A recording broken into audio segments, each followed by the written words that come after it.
Le 9 août 1944, à l'aube, Carquefou se préparait sans le savoir à vivre l'un des jours les plus marquants de son histoire. Après 4 années d'occupation, ce matin-là, des véhicules blindés allemands traversaient encore le bourg. Mais quelques heures plus tard, vers 8 heures, les chars américains de la 5e division d'infanterie font leur entrée dans la commune. Carquefou est en passe d'être libéré.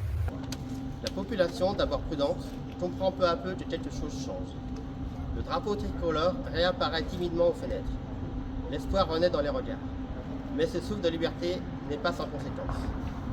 L'après-midi, dans la confusion des mouvements de troupes, alors que des résistants rejoignent les lieux et que les soldats allemands reviennent dans le secteur, 3 civils carquefoliens sont tués.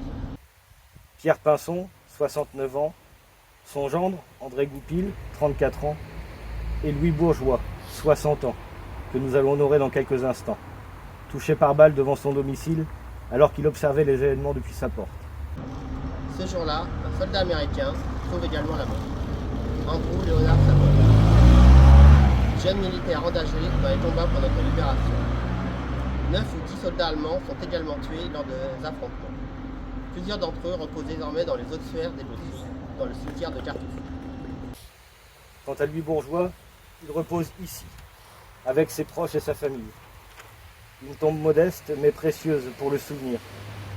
Elle nous rappelle que derrière les grandes pages de l'histoire, il y a toujours des destins simples, brisés par la guerre. Aujourd'hui, 81 ans plus tard, nous sommes réunis non seulement pour rendre hommage, mais pour transmettre une mémoire. Celle de cette journée de feu, de peur, mais aussi d'espérance.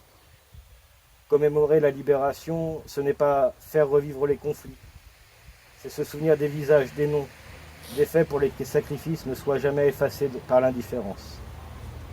C'est comprendre que la liberté ne va jamais de soi. Elle s'arrache parfois dans le sang, parfois dans la souffrance. Elle se protège au quotidien par la mémoire, l'éducation et la vigilance. Le 9 août 1944 ne doit pas être une date dans un calendrier. C'est un repère. Un rappel de ce que Carquefou a traversé, de ce que notre pays a surmonté et de ce que nous devons collectivement préserver. Alors souvenons-nous, non par nostalgie mais par fidélité. Souvenons-nous pour qu'aucune génération ne vive ce qu'ils ont vécu. Et souvenons-nous pour que le mot liberté ait toujours un sens.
Le comité du souvenir français du canton de Carquefou vous remercie de votre présence afin de commémorer ces personnes qui sont décédées pour notre liberté. Je vous remercie.